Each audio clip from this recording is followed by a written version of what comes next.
Welcome back. So before I get into the Mythic Tier thoughts, I just wanted to give everyone a heads up that they have released this quest over on Twitter. I'll link to it. This is supposed to link the main quest over into Keller's Keep. Sounds like they may be doing some extras as well. These are online quests. I did add some photos on there just to cover it up so there's no spoilers here. So let's get into the Mythic Tier and my thoughts on that. So there's been a few people, well, probably more than a few, that want to get their hands on the Mythic Tier outside of, the crowdfunding that was previously done. And, I can't blame them. There's quite a bit that was included in that box. 3 quest books, extra miniatures, the extra dice, the extra hero characters. Of course, with the heroic tier, you also got those extra heroes as well. So here you can see all the miniatures I was speaking about, and, the extra dice as well that was packed in with those. Then there were also cards, like I said, quest books, even tiles for the Crypt of Perpetual Darkness. So I think there's a lot of different ways that Hasbro/Avalon Hill can go about releasing these items to the public. There were some exclusives that were mentioned during the crowdfunding, so obviously they would have to remove those exclusives, and maybe they just haven't released anything yet because they have to take care of any people that receive damaged items. So here I just took a picture of the heroes without Sir Ragnar, which was exclusive. You would have gotten this with the heroic tier.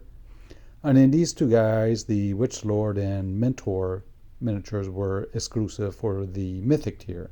So if you remove those, you removed all the exclusive. Now they could release it in blister packs, where you get 2 each of the alternate figures. If you wanted to buy them separately, I suppose that's one way they could do it. Not really a big fan of that, but it might make sense for them to do so, and then you can pick and choose what you want to purchase.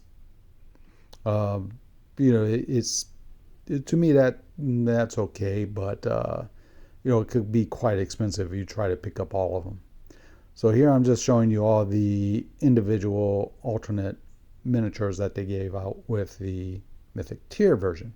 Of course, there were also hero miniatures, so you can break those out and offer them separately along with their equipment cards and spell cards that they had.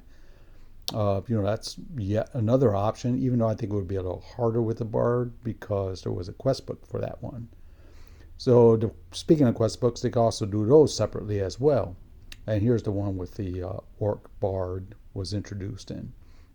Of course, with the Crypt of Perpetual Darkness, you would probably have to do that more as a pack. So here you can see the cards. They will probably have to drop the Mentor card, but all the other ones can be included with the heroes, hero miniatures. And then, of course, these 2 artifact cards will have to be included with the Crypt of Perpetual Darkness, as well as a dragon miniature. So depending on how they decide to do that, if they decide to do that, because it's all speculation, these are just some ideals that they could use.